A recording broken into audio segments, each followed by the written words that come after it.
fi janazatin, di dalam menangani jenazah. Jadi suatu saat Nabi dengan para sahabat sedang mau menguburkan jenazah. Fajalasa, maka duduk siapa Nabi ala syafiril qabri, di pinggirnya atau atas pinggirnya kuburan. Nabi itu duduk di pinggirnya kuburan. Wabaka, dan kemudian menangis siapa Nabi. Wa abka, dan membuat nangis, jadi menjadikan yang lain jadi nangis. Nabi nangis, maka kemudian yang lain jadi ikut nangis. Hatta balla, sehingga menjadi basah asaro, tanah. Jadi nangisnya itu luar biasa, sampai mengeluarkan air mata itu yang banyak. Waqala, dan bersabda siapa Nabi, ikhwani, wahai saudara-saudaraku, limithli hadza, seperti orang ini, karena seperti orang ini yang sedang dimakamkan, ya maksudnya, fa'iddu, maka bersiaplah kamu. Fa'iddu, maka bersiaplah kamu. Artinya bahwa orang itu, Nabi itu karena tahu orang ketika dikubur itu apakah disiksa atau tidak, Rasulullah itu tahu. Ya. Makanya katanya Nabi kemarin yang agak awal, seandainya kamu tahu seperti yang aku lihat, seperti yang aku dengar, ya orang itu akan menjadi, masjid ini akan jadi penuh.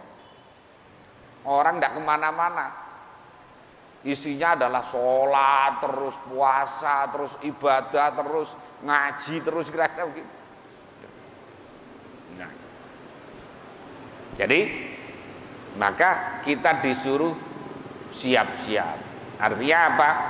Orang itu bisa mengambil pelajaran dari sebuah kematian. Ya. Pertama, bahwa kematian itu adalah sesuatu yang niscaya, yang pasti. Ya. Yang kedua, kematian itu tidak ada yang tahu kapan dan di mana, dan umurnya berapa. Itu juga hak prerogatif Allah. Makanya karena tidak ada yang tahu dan di mana, orang tidak boleh pede, orang tidak boleh percaya diri kalau umurnya masih panjang. Karena bisa jadi yang muda bisa lebih dulu matinya ketimbang yang tua. Meskipun yang paling banyak ya tua dulu. Yang paling banyak yang tua-tua dulu. Tetapi yang muda tidak boleh pede bahwa saya masih panjang, tidak bisa. Karena kematian bisa kapan saja mengambil. Makanya setiap orang harus mempersiapkan diri, harus al-isti'dad wa tazawud. Orang harus mempersiapkan diri dan membekali diri dengan bekal yang banyak. Lah bekalnya itu apa? Bekalnya itu ya ibadah yang baik, yang sesuai dengan syarat rukunnya, kemudian berbuat baik kepada sesama dan sebagainya.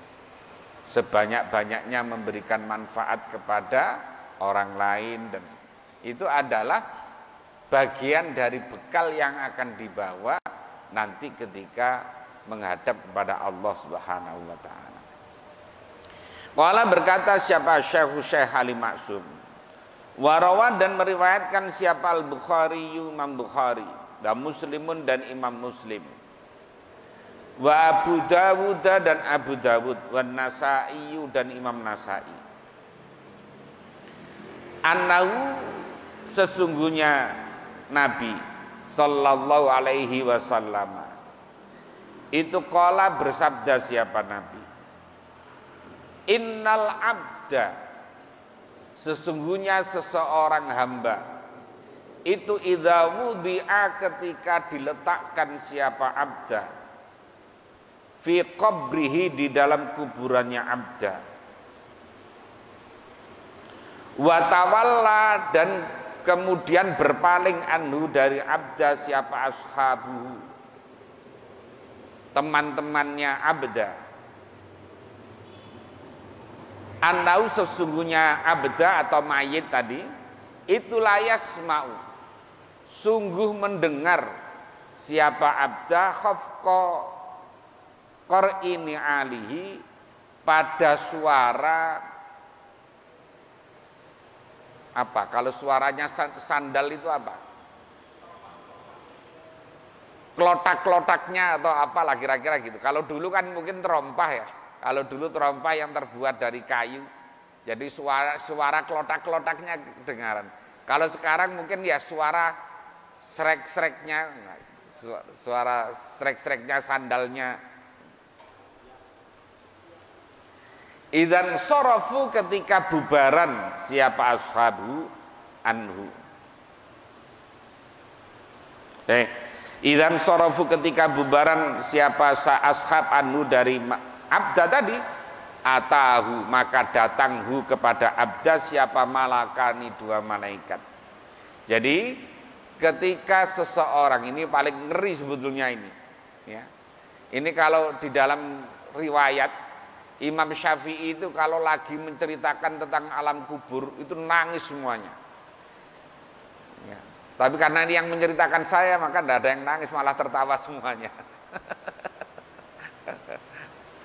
Padahal mestinya nangis semuanya karena membayangkan orang di dalam kuburan sendirian, gelap, tidak ada lampunya, tidak ada temannya, yang akan menemani adalah amalnya. Sementara kita merasa amal kita belum banyak, dosa kita masih banyak. Mestinya kita nangis, kok malah tertawa, ini kan ya. Ini yang salah yang baca ini. Jadi orang ketika diletakkan di kuburan, kemudian setelah dimakamkan, ditanam, kemudian sudah mulai meninggalkan kuburan itu,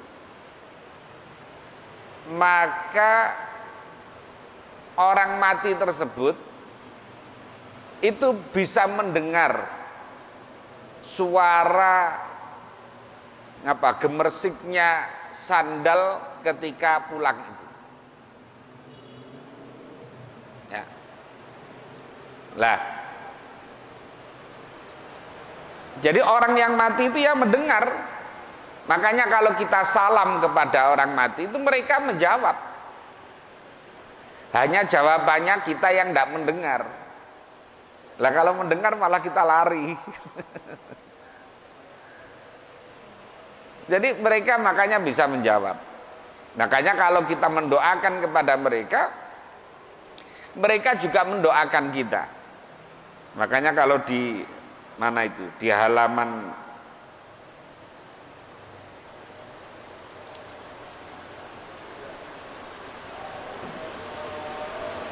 di halaman 12 itu Allahumma gfir. Jadi mayit-mayit itu, jenazah-jenazah itu ketika kita berdoa kepada mereka, mereka mendoakan kita. Allahumma gfir liman nawwara qabrona wa basyirhu bil jannati kama basyarona biha. Jadi orang kalau kita doakan, orang mati kalau kita doakan, kita datang ziarah ke makamnya,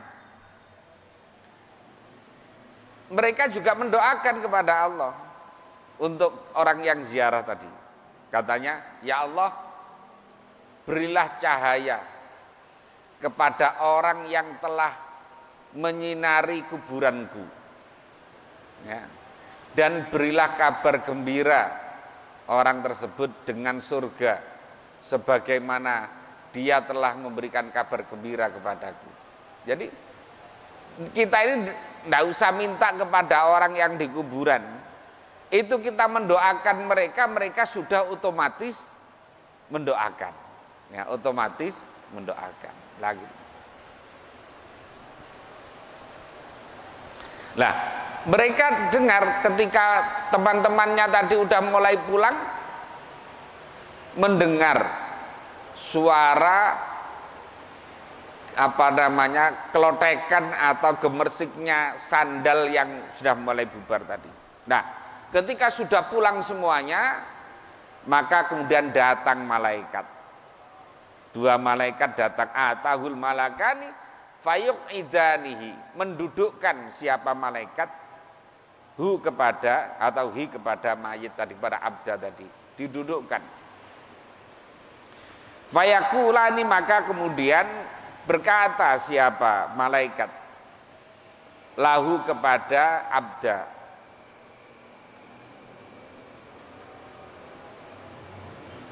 ma kunta taqulu fi hadzal rajul,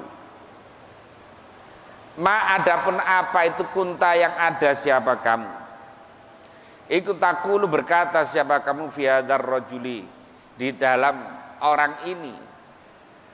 Ya Muhammad, asal Muhammad itu Nabi Muhammad. Jadi ketika itu Nabi Muhammad sedang duduk di pinggir kuburan itu. Maka malaikat ketika datang itu, malaikat tanya kepada Nabi Muhammad, Nabi Muhammad, komentarmu tentang orang ini bagaimana? Nabi Muhammad juga tahu karena ya beliau diberi mukjizat ya. Diberi mukjizat untuk bisa.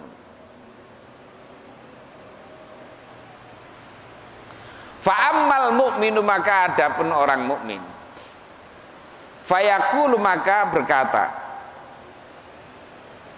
atau begini maksudnya, ma kunta taqulu fi hadzal rajuli, bagaimana pendapatmu tentang Nabi Muhammad ini? Nah gitu, tentang Nabi Muhammad. Fa'amal mu'minu, maka adapun orang mukmin itu fayaqulu, maka berkata siapa mukmin, asyhadu annahu abdullahi wa rasuluh. Asyhadu, aku bersaksi bahwa annahu sesungguhnya Muhammad itu abdullahi, hambanya Allah, wa rasuluhu, dan utusannya Allah. Jadi kalau orang mukmin itu otomatis bisa jawab. Mengapa? Ya karena orang mukmin itu telah bersyahadat. Di samping bersyahadat itu ya kegiatannya orang mukmin itu ya membaca tahlil, membaca la ilaha illallah, membaca sholawat, membaca tasbih, tahmid, takbir dan sebagainya. Maka hal-hal tersebut yang menjadikannya untuk bisa menjawab tadi, bisa menjawab pertanyaan-pertanyaan. Jadi bisa menjawab. Menjawabnya adalah kalau orang mukmin mengatakan bahwa ya Nabi Muhammad itu adalah, aku bersaksi bahwa Nabi Muhammad itu adalah abduhu wa rasuluhu. Muhammad itu adalah hambanya Allah dan rasulnya Allah. Fayuqalu, maka dikatakan, ungzur, lihatlah ila maq'adika, kepada tempat dudukmu, minan nari, dari neraka, abdalaka, semoga menggantikan kepadamu siapa Allah, siapa Allah, bihi, dengan maq'adika, maq'adan, dengan tempat duduk, fil jannati, di surga. Jadi katakan, coba lihat tempatmu semula itu di neraka, tapi kemudian Allah mengganti dengan jawaban tadi itu, kemudian Allah mengganti tempat orang tersebut menjadi di surga. Fayarohuma, maka melihat siapa abdu tadi, huma, kepada maq'adika tadi, maq'adan minan nari wa maq'adan fil jannah, jami'an, semuanya. Jadi kemudian dia melihat bahwa tempatnya itu di surga. Ini kalau orang mukmin. Makanya sebetulnya kadang-kadang Kita ini ya bersyukur kepada Allah karena ditakdirkan menjadi orang mukmin. Ya. Dengan menjadi mukmin saja itu garansinya pasti masuk surga. Entah masuknya kapan, ya. Tetapi dengan mukmin mesti masuk surga. Nah, Allah itu kalau di dalam kitab Riyadhus Shalihin itu Allah menetapkan menciptakan kasih sayang itu 100. Satu diturunkan di dunia ini, yang 99 nanti di akhirat. Maka bisa dibayangkan, satu saja, sekarang ini satu saja, seorang bapak, seorang ibu cintanya kepada anak luar biasa. Anak kepada orang tua, atau ada orang dengan hewan, artinya sayang dan sebagainya. Itu satu dibagi sedunia mulai zaman Nabi Adam sampai Adam siapa sekarang? Adam Jordan. Sekarang ini itu udah habis-habis. Bagaimana kalau yang nanti 99 di akhirat? Dan Allah di dalam Al-Quran dalam beberapa kali dawuh kata ba'ala nafsi rahmah. Allah itu mewajibkan atas dirinya, kepada zatnya untuk berbuat kasih sayang. Ya, dalam Al-Quran itu, dalam beberapa redaksi Allah dawuh kata ba'ala nafsi rahmah. Allah itu menetapkan atau mewajibkan atas zatnya, atas dirinya adalah untuk bersikap kasih sayang. Kalau ini kita menjadi optimis, nah gitu, menjadi optimis. Ya. Lah, tapi kalau melihat bahwa azab itu yang paling minimalis saja itu, seperti orang menginjak bara api neraka itu kepalanya saja langsung mendidih, itu yang orang menjadi takut. Fama ya'mal mithqala dzarratin syarra yarah. Orang berbuat sedikit jelek saja itu ada balasannya. Nah gitu. Nggih, halan. Jadi seperti itu. Nah, makanya dalam tasawuf itu orang itu harus ada muwazanah. Harus ada keseimbangan bainar raja wal khauf, antara optimis dan pesimis. Orang optimis saja berlebihan tidak boleh, karena menjadikan kurang hati-hati, kepedean. Tapi orang pesimis terus juga tidak boleh, karena jadinya nggak ngapa-ngapain, takut seterus. Ya.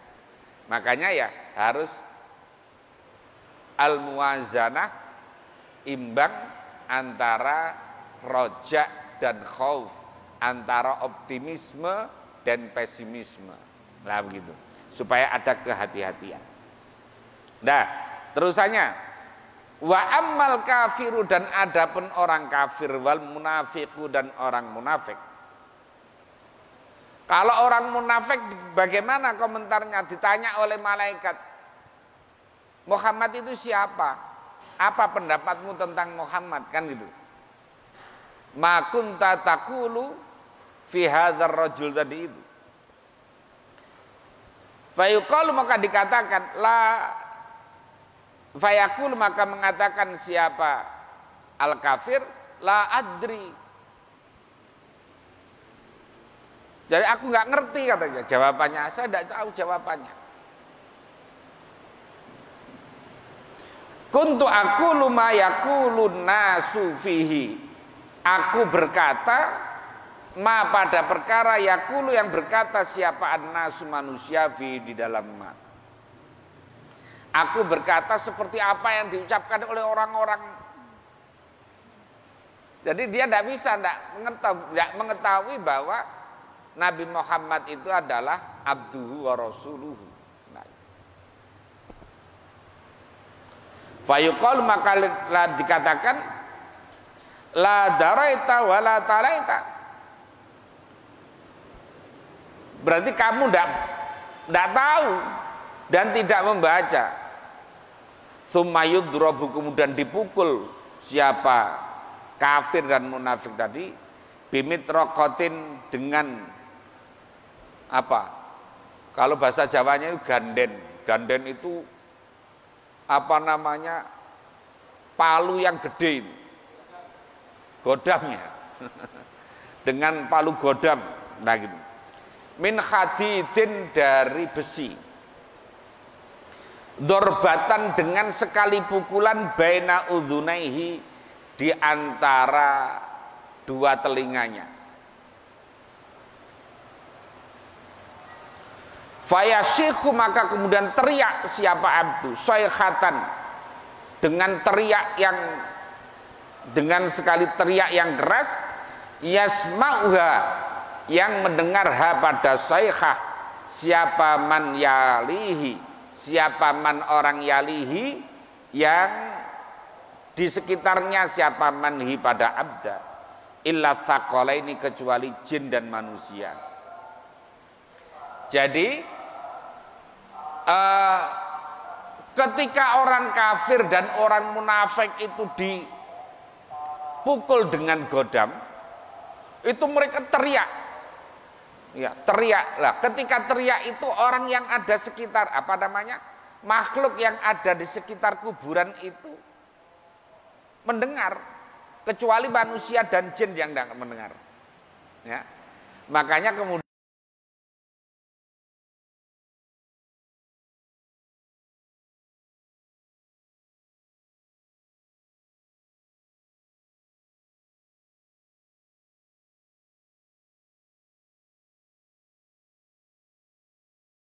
tapi karena kita ini terlalu ingat dunianya jauh lebih banyak daripada ingat Allahnya, ingat akhiratnya, ya maka belum naik-naik kelasnya, ya. Belum naik-naik kelasnya.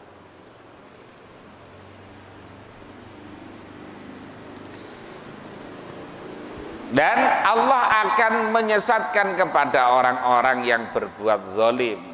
Berbuat aniaya, berbuat zalim itu adalah berbuat sesuatu yang tidak pada tempatnya, ya, berbuat aniaya. Wad'us syai'i fi ghairi mahallihi, itu namanya zalim.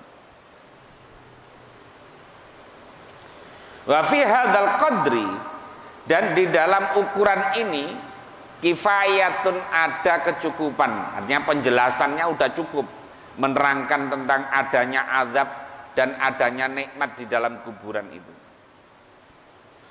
Wa fauqal kifayati, dan di atas cukup, lil muslimi, bagi orang Islam, alladzi, ya muslim, yuridu, yang mengendaki siapa muslim, al wusula, mengendaki sampai ilal haqqi, kepada Allah, min tariqihi, dari jalannya Allah.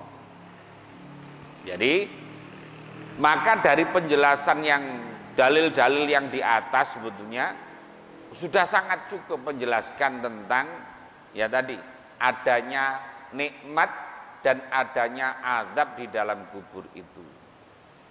Kalau orang mendapatkan nikmat, ya berarti kehidupan di kubur itu lebih nikmat daripada di dunia ini. Tapi kalau dia tidak bisa jawab, ya berarti dia nanti hidupnya sengsara, lebih sengsara daripada di dunia ini.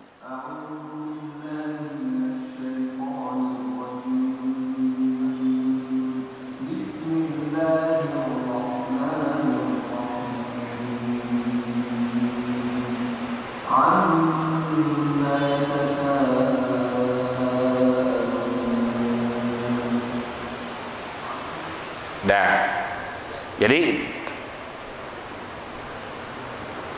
min tariqi, dari jalannya Allah. Lah, jalannya itu banyak. Tariqah itu macam-macam. Makanya tariqah itu adalah jalan untuk bisa wusul kepada Allah. Lah, jalan untuk bisa wusul kepada Allah itu namanya tariqah. Lah, tariqah itu ada tariqah khassah, ada tariqah ammah.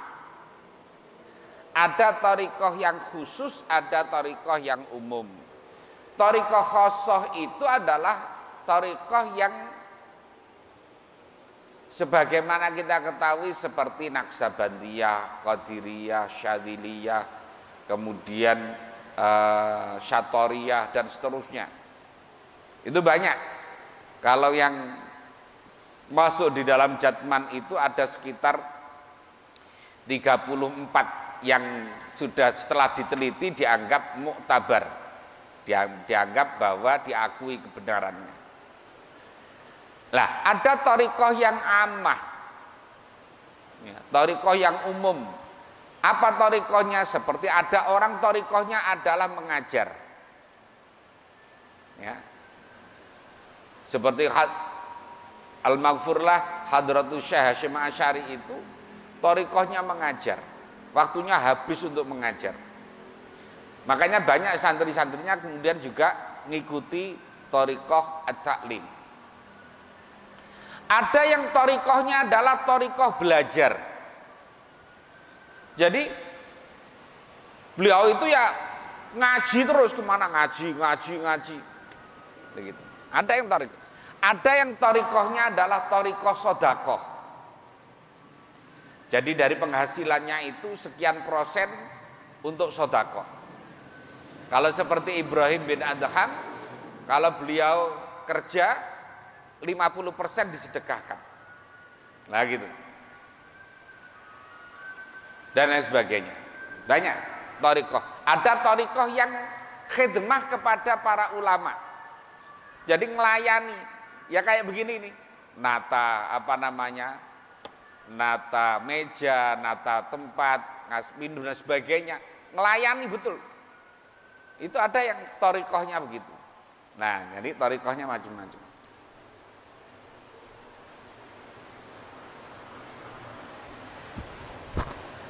Wallahul muwaffiq. Wallah adapun Allah itu al-muwaffiqu, yang membantu, yang menolong. Siapa Allah li aqwamit thariqi, pada paling tegaknya, paling lurusnya jalan. Fanas'aluhu, maka memohon kami kepada Allah Ta'ala husnat taufiqi, pada baiknya pertolongan. Karena kita ini bisa hadir di tempat begini ini karena taufiknya Allah, karena pertolongan Allah. Makanya ada orang yang sempat kemudian sehat tapi tidak ada kemauan. Banyak ini orang sebenarnya sempat kemudian sehat tapi tidak mau. Ada orang yang mau sempat tapi tidak sehat. Ada orang yang mau dan sehat tapi tidak sempat. Nah, alhamdulillah kita ini ditolong oleh Allah dengan diberikan kesempatan, kesehatan dan kemauan, sehingga kita bisa hadir salat berjamaah, diteruskan dengan kegiatan taklim wa ta'lim. Wal hidayata, dan hidayah, wal afiyata, dan afiat. Afiat itu kesehatan, keselamatan. Wa husnal khotimati, dan husnul khotimah, artinya akhir yang baik. Amin ay istajib doa'ana. Ini adalah tema tentang bahwa di dalam alam kubur itu ada nikmat, ada azab. Kalau orang itu baik, orang mukmin, ya, apalagi yang biasanya zikiran, biasanya sholat, kemudian ngaji dan sebagainya, insya Allah nanti nikmat yang akan didapat di dalam alam kuburnya. Tapi kalau yang kafir, kemudian munafik dan seterusnya, sholat tidak mau, ngaji tidak mau, puasa tidak mau dan seterusnya, ya maka nanti akan mendapatkan azab di dalam kuburnya. Dan dikatakan alam kubur itu adalah pintu untuk atau gerbang ke akhirat. Kalau di alam kubur itu dia bisa melewati, fama ba'dahu aisaru minhu, maka setelahnya lebih mudah. Tapi kalau di alam kuburnya itu dia ruwet, jawab tidak bisa, fama ba'dahu aksaru minhu, maka setelahnya lebih sulit lagi, ya, lebih sulit lagi. Semoga kita semuanya diselamatkan oleh Allah di dunia maupun di akhirat nanti. Demikian, semoga ada guna dan manfaatnya. Bi barakati wasril Fatihah.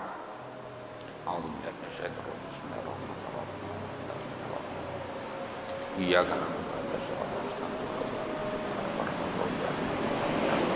Demikian, mohon maaf, wallahul muwaffiq ila aqwamit thoriq. Assalamualaikum warahmatullahi wabarakatuh.